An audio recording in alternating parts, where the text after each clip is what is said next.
Loïc Chaud, bonjour. Bonjour. Alors, j'imagine qu'il y a des gens qui ne vous connaissent pas. Vous êtes le rédacteur en chef d'un journal qui s'appelle Le Tang. Directeur de publication. Directeur de publication.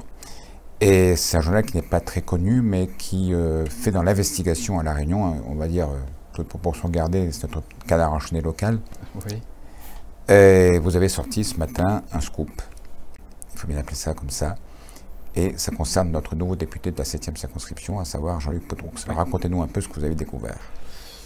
En fait, on a comment vous avez fait? Alors, il y a quelques semaines, voire même, oui, ça fait plus d'un mois, on a eu une information de la part d'une source qui nous disait qu'il n'était pas impossible, voire fortement probable, que le nom de M. Poudroux apparaissait dans les Swiss Leaks. Donc les Swiss Leaks, hein, c'est... Qu'est-ce que c'est? Les Swiss Leaks, c'est une liste qui a été sortie des fichiers de la banque HSBC, donc une banque anglaise, mais de la filière en Suisse, de la filiale en Suisse, pardon, qui ont été sortis dans courant 2006-2007 et par un lanceur d'alerte qui travaillait à la HSBC, qui a donné, après un long processus, mais ces listings ont fini par arriver au Monde, journal français, face à l'énormité, parce qu'on parle de plus de 130 000 comptes, hein, Le Monde a demandé de l'aide donc au Consortium international des journalistes, donc qui est un regroupement de plusieurs journalistes dans plusieurs rédactions dans le monde. On parle de... Les plus grands journaux du monde sont... Voilà, en gros, il y en a un par pays. Chaque grand journal de chaque pays a un ou deux journalistes qui fait partie de ce consortium. Et donc, en 2014, Le Monde et donc ce consortium sort quelques noms, et c'est ce qu'on a appelé les Swiss Leaks, sort quelques noms de personnalités qui ont donc... Plus proche de nous, il y a le Panama Leaks. Voilà, c'est en gros, le même genre de fuite. Sauf que la différence, c'est que tout ce qui est Panama Papers, toutes ces choses-là, les listes sont aujourd'hui consultables par n'importe qui. On peut savoir qui fait partie de ces fuites. Dans tous ces gros dossiers, il y a une seule liste qui n'a pas été rendue publique dans sa totalité, c'est les Swiss Leaks. Il y a eu quelques noms qui sont sortis. Alors en France, je me souviens, il y a eu Gad Elmaleh, il y a eu Christophe Dugarry, je crois, et puis quelques stars, quelques Valentino Rossi aussi, un motard, des gens assez connus, voilà. Donc voilà, ça sort en 2014. Alors, ce qu'il faut savoir, c'est que les Swiss Leaks, donc les listings ont été sortis en 2006-2007. Donc, ça implique deux choses. Ça implique qu'en 2006-2007, on connaît les gens qui avaient un compte ouvert à la HSBC en Suisse à ce moment-là. Mais on peut savoir aussi les gens qui, jusque je crois dans les années 80, alors ça j'en suis pas sûr, mais dans les années passées, ont été liés en tout cas à un compte de la HSBC, de la filiale suisse de HSBC. Voilà. Donc nous on a eu une info comme quoi il était fort probable que M. Poudroux avait été lié à un compte en Suisse dans les années 90. Alors, on va préciser ce que ça veut dire lié. Lié, ça veut dire pas nécessairement détenteur d'un compte, ça vous n'avez pas la preuve. Voilà. Dans tous les cas... C'est ça. Ce qui s'est passé, c'est que nous, ayant eu cette information, on a simplement contacté ce consortium, un mail en anglais, on leur a envoyé. On a dit, écoutez, voilà, on a cette information, nous, on veut la vérifier, parce que on a pris l'habitude au Tang de ne travailler, de baser nos informations que sur des documents qu'on peut récupérer. Le témoignage ne nous suffit pas, donc cette information, tant qu'on n'avait pas les documents, tant qu'on ne pouvait pas le vérifier, elle valait rien. Donc voilà, on voulait la vérifier. Le consortium nous aurait envoyé balader, d'entrée de jeu, c'était fini. Là, il se trouve que, je sais pas vraiment pourquoi, mais on a été en lien avec quelqu'un au consortium qui nous a répondu favorablement, alors qui nous a pas tout de suite dit si on avait raison ou si on avait tort, mais qui nous a dit, écoutez, si vous voulez, on n'a pas de contact à la réunion d'un journal, si vous voulez, on peut collaborer. Donc moi j'ai dit, évidemment, bien sûr, ça impliquera dans l'avenir des échanges d'informations. Si jamais le consortium a besoin d'avoir des infos sur la Réunion, ou même peut-être dans l'océan Indien, on saura leur point d'appui. On sait que dans les environs de La Réunion, il y a des paradis fiscaux. Ça, dans l'avenir, peut-être qu'on pourra leur être utile. On sait qu'à La Réunion, il y a des gens qui ont de l'argent, que donc potentiellement, il y en a qui ont... C'est pas impossible. Voilà. Donc du coup, on s'est mis d'accord sur une collaboration. Et à ce moment-là, on a pu récupérer, alors évidemment pas tous les SwissLeaks, mais on a eu la chance d'avoir accès aux documents qui concernaient les Réunionnais. Alors pour revenir à ce que vous disiez tout à l'heure, on ne peut pas dire aujourd'hui que M. Poudrou a eu un compte en Suisse. Ça d'ailleurs on ne le dit pas dans l'article, et on insiste là-dessus, on ne le dit pas. Tout ce qu'on dit, c'est que de 92 à 99, il y a eu un compte qui a été donc à la HSBC, et la seule personne qui est liée à ce compte numéroté, donc c'est-à-dire que c'est un compte numéroté. Ça c'est important, parce que voilà, quand on ouvre un compte en Suisse, on a deux options. Soit on donne son nom comme n'importe qui, normal, soit on demande d'avoir un compte numéroté. Voilà. Et les SwissLeaks ont permis justement de relier les comptes numérotés à des noms. Et le nom qui correspondait à ce compte, c'était celui de Jean-Luc Potroux. Il n'y en a qu'un. On a d'autres comptes qui apparaissent où il y a plusieurs noms qui sont reliés à un compte. Alors en général, il y a un bénéficiaire, il y a un donneur d'ordre, il y a des choses comme ça. Là, on ne sait pas s'il est bénéficiaire, on ne sait pas s'il est donneur d'ordre, parce qu'encore une fois, au moment de la fuite, ce compte-là était fermé. Donc on sait juste qu'il y a eu un compte de 92 à 99 qui a été ouvert, et que la seule personne qui est liée à ce compte, c'est Jean-Luc Poudrou. Alors on pourrait penser à un homonyme, des Jean-Luc Poudrou, il y en a peut-être plusieurs à La Réunion. Il s'avère que ce compte-là a été ouvert avec des adresses, avec une date de naissance, avec des métiers qui correspondent en tout point à M. Poudrou, et même un passeport qui correspond à M. Poudrou. Donc voilà, tout ce qu'on peut dire aujourd'hui. C'est une époque où il était maire de Saint-Leu. Il était maire de Saint-Leu. Il était du conseil général. Conseiller général. Et la dernière année où il était encore lié, où ce compte était encore ouvert, il était président du conseil général. D'accord. Et vous ne savez pas combien d'argent il y avait sur ce compte? On ne sait pas encore une fois. Les comptes qui étaient ouverts au moment de la fuite, on connaît les sommes. Là, il était fermé depuis 99, depuis 6-7 ans. Donc, on ne sait pas, non. On ne sait pas. Est-ce que vous pensez qu'il y a moyen, avec du... Alors, je ne sais pas si les prescriptions sont passées, mais d'essayer de savoir les sommes qui ont pu transiter, d'où elles venaient, c'est le domaine du possible, ça, selon vous? Alors, deux choses. Il faut savoir aussi qu'il n'est pas du tout impossible, comme on le dit dans l'article, il n'est pas du tout impossible que ce compte ait été déclaré aux impôts. On ne peut pas dire aujourd'hui que ce compte... Parce que vous avez essayé de joindre Jean-Luc Poudrou à plusieurs reprises, et vous n'avez pas réussi. Voilà. Et puis on a essayé par beaucoup de moyens.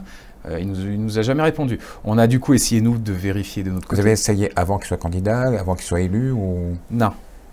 Pour être tout à fait honnête, on a commencé... Nous, on avait l'info avant l'élection. On a commencé à travailler... on a commencé à travailler, c'est à peu près vraiment dans la période des élections, et on a essayé de le joindre peu de temps après qu'il ait été élu. Voilà. Oui, il faut bien faire attention à quelque chose aussi, c'est parce que avoir un compte en Suisse, c'est pas forcément de l'évasion fiscale. Dans les SwissLeaks, sur les 100% de comptes qui ont été découverts, il y en avait... on est à 99,8% de comptes non déclarés. Donc ça veut dire que sur la totalité, il y en a quand même 0,2 qui étaient déclarés au fisc du pays, de la personne qui avait ouvert le compte. Donc peut-être que M. Poudrou, s'il était titulaire du compte, encore une fois, mais peut-être qu'il a tout à fait pu le déclarer au fisc français. On ne sait pas. On a voulu vérifier avec les impôts. Il s'est passé deux choses. D'une, il y a le secret fiscal, donc il communique très peu là-dessus, voire pas du tout. Et en plus, on est sur des faits qui sont tellement anciens. On est peut-être même encore sur des archives papier. Donc, est-ce que vraiment ils avaient envie d'essayer de nous aider à découvrir ça, sachant que de toute façon c'était prescrit, parce que de toute façon il ne peut pas être inquiété par la justice, c'est prescrit. Donc voilà. La seule personne qui pourrait nous apporter des réponses, c'est M. Poudrou. Voilà. Je relève une dernière chose, c'est que vous m'avez dit que vous aviez eu, avec SwissLeaks, le consortium, la liste des Réunionnais Ouais. ayant eu un compte en Suisse. Ouais. Ça veut dire qu'on peut s'attendre à d'autres révélations sur d'autres personnalités Oui. dans les semaines qui viennent? On travaille dessus. Alors, là, pour le coup, il faut savoir que c'est des comptes qui étaient ouverts au moment de la fuite, ceux sur lesquels on va travailler. Donc, on connaît les sommes. Donc, du coup, le travail est plus simple, facile, parce qu'on connaît les sommes. On connaît un petit peu le fonctionnement, parce que notamment sur un compte où on parle en millions d'euros, là, sur le compte dont je vais vous parler. Sur ce compte, ils sont plusieurs, et on sait qui fait quoi dans ce compte, qui est le bénéficiaire, qui est le donneur d'ordre, qui a signé, Donc oui, il y a plusieurs, il y a d'autres noms. Faut pas s'attendre à ce qu'il y en ait des dizaines, c'est pas le cas. Par contre, voilà, on va pas dire, bah voilà, attendez-vous à ce que, je sais pas, le 15 novembre, on sorte quelque chose. Oui, parce que on va le dire, le Tang est un journal qui ne sort pas à date régulière. Vous sortez quand vous avez une info. Quand on a une info, et surtout quand on a eu le temps de la vérifier, quand on a eu le temps de travailler dessus. Là aussi, quand on a eu le temps de travailler avec un dessinateur qui nous l'a illustré, il y a beaucoup. On essaye de faire en sorte de vérifier au maximum. La première raison de vérifier au maximum, c'est parce que on le doit à nos lecteurs. Puis pour éviter les procès. Et puis la deuxième, évidemment, c'est parce qu'on veut éviter un procès, mais c'est surtout que il faut bien comprendre quelque chose, c'est que on ne veut pas non plus mettre en cause des gens pour rien. Monsieur Poudrou, on n'a rien contre lui, en fait, si vous voulez. C'est pas raconter. Là, par exemple, si ce qu'on raconte c'était faux.